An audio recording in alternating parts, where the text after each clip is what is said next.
Hello everyone. आज के इस वीडियो में मैं अपना अनुभव साझा करूंगा कि मैंने बीए की परीक्षा में कैसे टॉप किया। सिर्फ वही बात करूंगा जो मैंने परीक्षा के दौरान अपनाया और अपने मार्क्स को इम्प्रूव किया।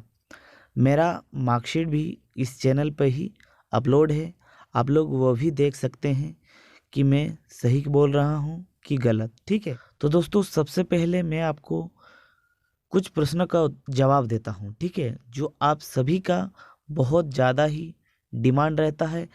आप कोई भी यूट्यूब चैनल जाइए और ये जो टॉपिक है उसके ऊपर देखिए और सबसे ज़्यादा कमेंट आपको यही सारे चीज़ को देखने का मिलेगा। ठीक है, तो पहला कमेंट क्या होता है, क्या सर पूरा का पूरा 30 पेज लिखना है? क्या परीक्षा में कलम मायने रखता है? किस कलम से लिखना चाहिए? परीक्षा में कौन सा प्रश्न पहले करें? ठीक है, तो कुछ भी लिखना पर क्या मार्क्स मिलता है? तो कोई कोई ज्ञानी लोग तो इतना सारा झूठ फैला देते हैं कि कुछ भी नहीं लिखने से कैसे पास करेंगे, 30 दिन में कैसे पास करें।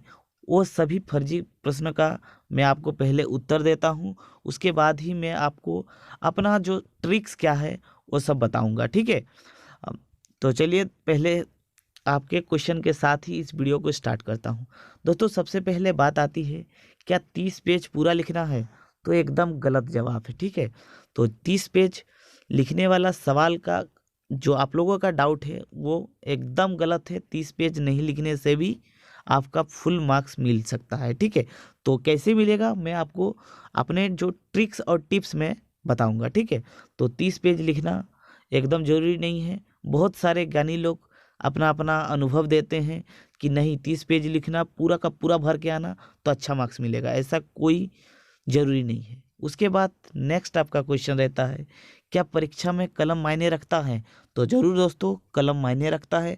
आपको किस प्रकार का कलम से लिखना है वो मैं अपना टिप्स और ट्रिक्स में बताया हूँ। ठीक है, उसके बाद है परीक्षा में कौन सा प्रश्न पहले करना है? तो दोस्तों ये वाला प्रश्न का उत्तर मैं अभी दे देता हूँ। दोस्तों अगर आपके एग्ज़ाम में ऑब्जेक्टिव टाइप का सवाल है तो कोशिश कीजिए सबसे पहले ऑब्जेक्टिव लिखिए। ठीक है, ऑब्जेक्टिव लिखिए वो भी नंबरिंग करके। ठीक है, नंबरिंग कीजिए, ऑब्जेक्टिव सबसे पहले लिखिए, उसके बाद लॉन्ग क्वेश्चन लिखिए। ठीक है, लॉन्ग क्वेश्चन लिखने का क्या फ़ायदा है मैं आपको अपने टिप्स और ट्रिक्स में बताऊंगा, मतलब आगे बता रहा हूँ। ठीक है, इसी वीडियो में। उसके बाद शॉर्ट टाइप लिखिए। ठीक है दोस्तों, जो आपका चौथा सबसे ज़्यादा पूछे जाने वाला सवाल है वो है, कुछ भी लिखने पर मार्क्स मिलेगा? तो दोस्तों नहीं, कुछ भी लिखने पर आपको मार्क्स नहीं मिलेगा। उत्तर प्रश्न के अनुसार ही होना चाहिए। अगर आपको पूछा है प्रथम विश्व युद्ध के कारण बताइए, तो आप प्रथम विश्व युद्ध को छोड़कर अगर दूसरा विश्व युद्ध को लिखते हैं तो भी आपको मार्क्स मिल सकता है, लेकिन उसमें आपको मेंशन करना होगा कि प्रथम विश्व युद्ध को।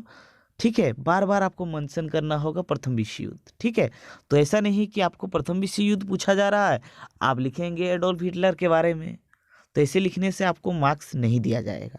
आई होप ये जो प्रश्न है इसका जवाब आपको मिल गया होगा। तो चलिए हम लोग देखते हैं हम लोग का टिप्स और ट्रिक्स, क्या क्या टिप्स है और क्या क्या ट्रिक्स अपनाएंगे जिससे आपको मार्क्स बहुत अच्छा आएगा।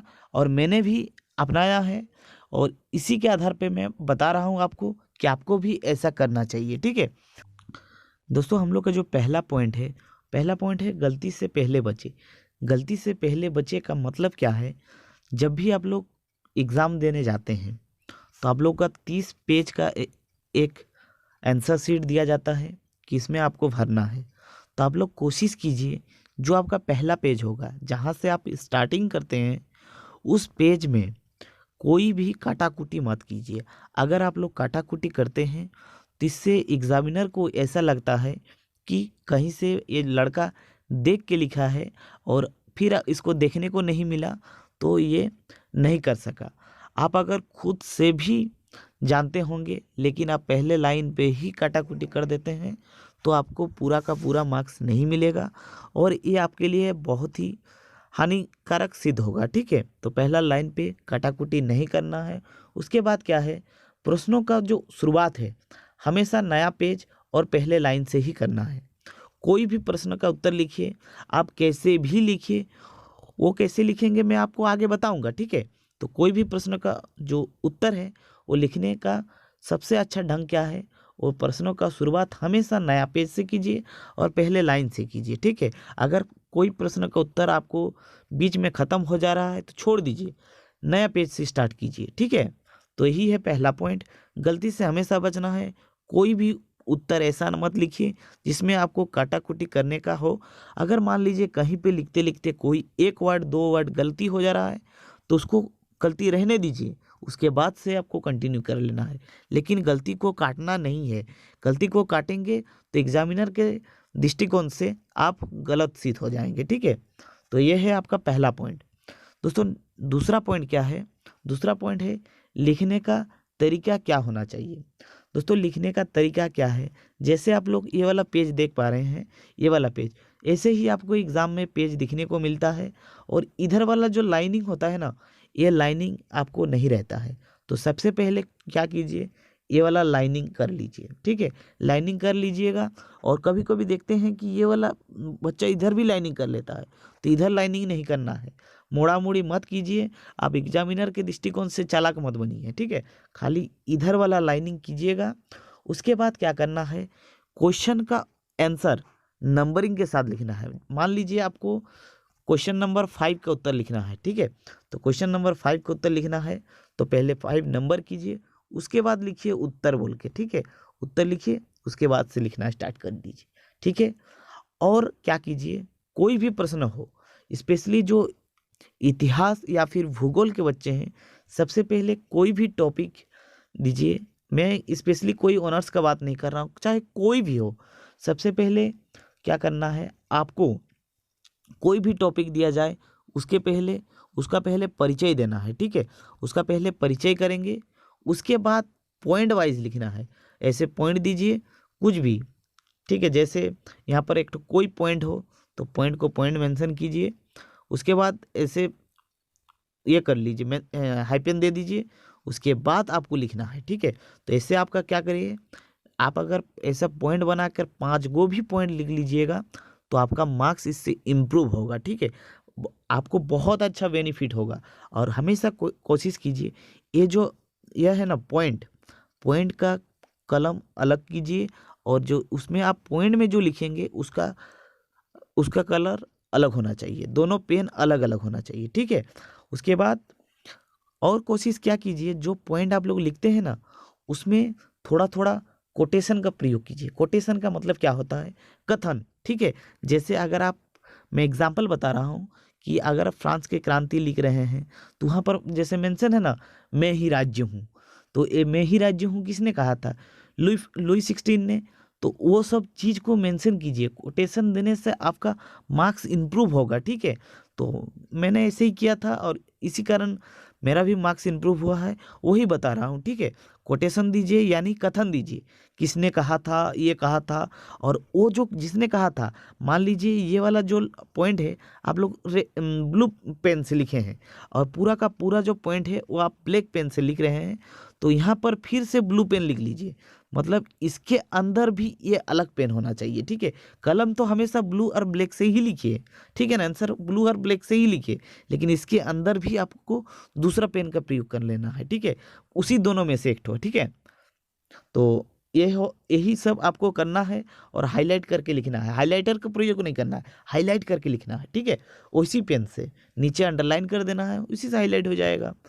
उसके बाद देखते हैं हम लोग आप लोग का नेक्स्ट पॉइंट। दोस्तों नेक्स्ट पॉइंट में क्या है, प्रश्नों का उत्तर हमेशा नीली और काली स्याही से ही लिखे, यानी ब्लू और ब्लैक पेन का ही प्रयोग करना है। एग्जाम में किसी प्रकार का हाइलाइटर, मार्कर या फिर कलर पेन का प्रयोग नहीं करेंगे। ये सब पेन का प्रयोग करेंगे तो आपको मार्क्स नहीं मिलेगा, मैं एकदम गारंटी के साथ बता रहा हूँ। ठीक है, ये सब का चीज़ का प्रयोग नहीं करना है, ब्लैक ब्लू पेन का ही प्रयोग करें, रेड पेन तो एकदम प्रयोग नहीं करना है। ठीक है, तो चलिए आगे देखते हैं। आगे क्या है, आगे एक बहुत ही इम्पोर्टेंट पॉइंट है, उत्तर प्रश्नों के अनुसार होना चाहिए। तो दोस्तों ये जो पॉइंट है बहुत बहुत इम्पोर्टेंट है, उत्तर प्रश्नों के अनुसार होना चाहिए। उत्तर प्रश्नों का अनुसार का मतलब क्या है, आपको कोई भी प्रश्न पूछे, ठीक है, तो सबसे पहले क्या लिखिएगा, परिचय, परिचय दीजिए। उसके बारे में जो बताना है आपको बताइए, उसके बाद पॉइंट दीजिए, ठीक है, पॉइंट दीजिए और लास्ट में निष्कर्ष लिखना ना भूले कि इससे क्या परिणाम होता है, वो आप लिखेंगे। तो ये है एग्जाम का आंसर लिखने का पैटर्न, ठीक है। और कोई भी अगर आप उत्तर लिख लेते हैं, प्रश्न का उत्तर कोई भी अपनी इच्छा अनुसार लिखेंगे तो इससे आपको मार्क्स नहीं मिलेगा, ठीक है। तो प्रश्नों का उत्तर वही होना चाहिए जो एग्जाम में पूछा गया है, ठीक है। ज़्यादातर लोगों का क्वेश्चन है कि सर हम ये वाला मान लीजिए ये आया था रूस की क्रांति, और उसके बदले में क्या फ्रांस की क्रांति लिखने के से हम लोग को आंसर मार्क्स मिलेगा? तो नहीं मिलेगा, ठीक है। यही है रियलिटी, आप लोगों को भी यही अपनाना होगा और आपका भी मार्क्स देखेंगे पहला ही एग्ज़ाम से इम्प्रूव लगेगा, ठीक है। तो आई होप ये जो जितने भी पॉइंट बताया गया है ये आप लोग अपनाएंगे, और एक बार अपना लीजिए मेरे कहने पर, उसके बाद खुद देखिए आपको कितना बेनिफिट होता है, ठीक है। अगर ये वीडियो आपको अच्छा लगा है तो प्लीज़ वीडियो को अपने दोस्तों के साथ सबसे पहले शेयर कीजिए, ठीक है। वीडियो को लाइक कर दीजिए और चैनल पे नए हैं तो चैनल को सब्सक्राइब कर दीजिए, और ये हम लोग का जो फैमिली है, फैमिली के साथ जुड़िए, ठीक है। मिलते हैं नेक्स्ट वीडियो में, तब तक के लिए जय हिंद।